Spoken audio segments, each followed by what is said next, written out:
one thing I always wondered, and I feel like I've never really asked you, like, how do you know what is part of this journey, what is part of your intention? Because so many things like come to us. I feel that way. Like I have so many things that come to me. And so many times I'm like, I don't really know whether it's part of my journey or not. Like, I don't know whether I should or shouldn't be doing this. I don't know whether this is the route I should be on and whether this is meeting me on the route or whether I'm going completely off course. So how do you distinguish between those things that are internally, you know, they are part of the journey, even if externally people may see them and be like, well, what is this person doing? If you live life in the external world, you're basically looking at an activity and you're giving importance to an activity. So I'll give you an example. 2 people externally could give to charity. Is their charity equal? The impact of their charity may be equal if they gave the same amount of money or same amount of time. But the intention with which they give it, which is in the invisible world, the internal world, defines the quality of that act for them karmically, and then in how it makes them feel, and ultimately how it will sustain whether they keep doing it or not. What I focus on is on the invisible world.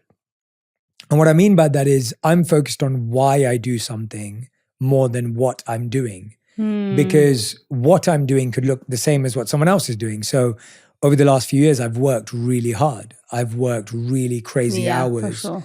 I've put in my time.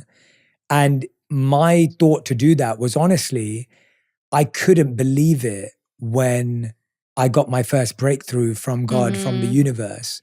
And I said, from this day forward, I never want to take it for granted. Yeah. So my hard work has been my way of showing gratitude for the opportunities I was given. My hard work, yes, it was to achieve certain things. Yes, it was to accomplish certain goals. But really, it's come from a place of, I don't believe I deserve this. I can't believe this happened to me. I can't believe my first video went viral. I can't believe that I got to connect with so many people. I can't believe that so many people message me or stop me on the street and say, your video stopped me from committing suicide, or your video saved my marriage, or your book has helped me get over my heartbreak. When I heard those things, I thought, from this day forward, I will never, ever take for granted what I've been given. And so my hard work is a way of me showing gratitude back to God and the universe for the opportunities I've been given.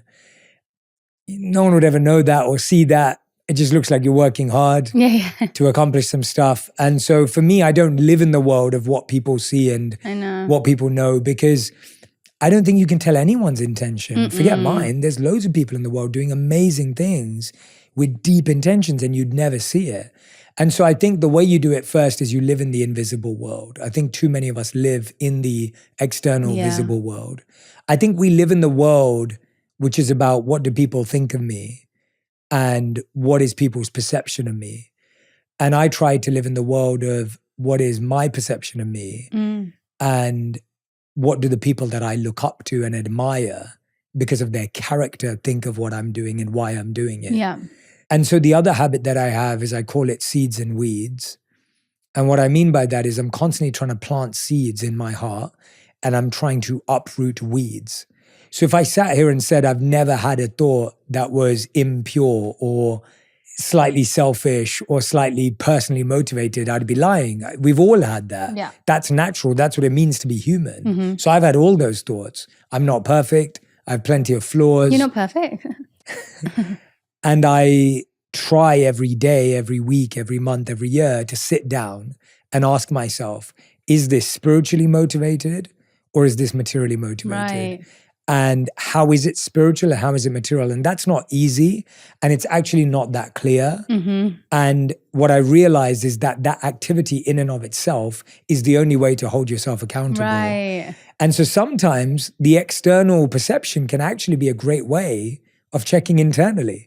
Feedback can be a beautiful thing if you use it as self-reflection, not self-dejection. Yeah. Right? You're not rejecting yourself. You're actually reflecting and saying, I'm using what I may be hearing or seeing as a way of reflecting and seeing where I may need to change. Does that make any sense? Yeah, it makes so much sense. And I feel like I've definitely seen you refine that intention over and over again. And it's been incredible to watch, but I don't think I'd ever asked you how you actually do it in your mind. Like, I see the gratitude every single day. I see that you're so thankful.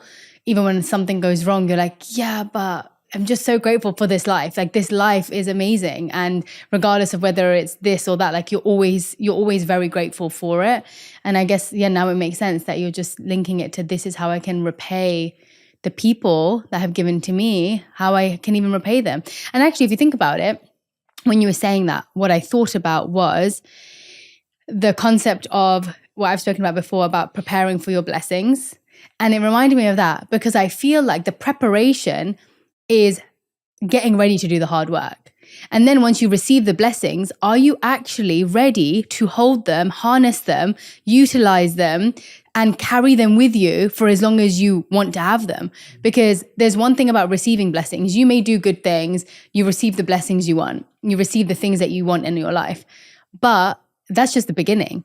Like, the rest of it is, what can I do to keep purifying myself and to keep nourishing myself and doing the things to be worthy of it for a longer period of time, not just in that instant moment where I received it.